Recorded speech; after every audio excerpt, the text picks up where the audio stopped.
Hi everyone, welcome back to another mini vlog. ఇవాళ video ఏంటి అంటే అమ్మ అయితే కాసరకాయ కారం చేస్తున్నారు. సో దాని ప్రిపరేషన్ అయితే చెప్పేస్తాను. అంతకంటే ముందు అయితే మీలో ఎంతమందికి కాసరకాయలు తెలుసో కామెంట్ చేయండి. వీటినైతే స్మాల్ బిటర్ గార్డ్ అని కూడా అంటారు. అండ్ ఇవైతే చాలా మంచిది హెల్త్కి. బ్లడ్ షుగర్ని కంట్రోల్ చేస్తుంది అండ్ ఎల్డిఎల్ లెవెల్స్ని లోవర్ చేస్తుంది, విచ్ మీన్స్ బ్యాడ్ కొలెస్ట్రాల్ని లోవర్ చేస్తుంది. అండ్ దీంట్లో అయితే పొటాషియం, ఐరన్ కూడా ఉంటాయి. అండ్ దీంట్లో ఫైబర్ ఉంటుంది కాబట్టి హెల్త్కి అయితే చాలా మంచిది. డైజెస్టివ్ ప్రాబ్లమ్స్ ఉంటే పోతాయి. ప్రిపరేషన్ అయితే చూసేద్దాము. ఫస్ట్ అయితే ఆయిల్ పోసుకొని దాంట్లో ఆనియన్స్ వేసి వాటిని మంచిగా ఫ్రై చేసుకొని కొంచెం పసుపు, తాలింపు గింజలు అండ్ కరివేపాకు కూడా వేసుకోవాలి.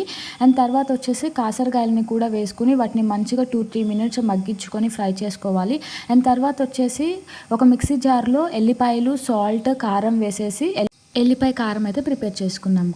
ఎల్లిపాయ కారంని కూడా ఈ ఫ్రైలో వేసేసి మంచిగా 2-3 మినిట్స్ ఉంచేసి గ్యాస్ ఆఫ్ చేయండి. అండ్ ఇక్కడైతే అమ్మ సైమల్టేనియస్గా గోంగూర పచ్చడి కూడా చేస్తున్నారు. నాకైతే చాలా ఇష్టము. ఇలాంటి మంచి మంచి వీడియోస్ కోసం అయితే సబ్స్క్రైబ్ చేసుకోండి.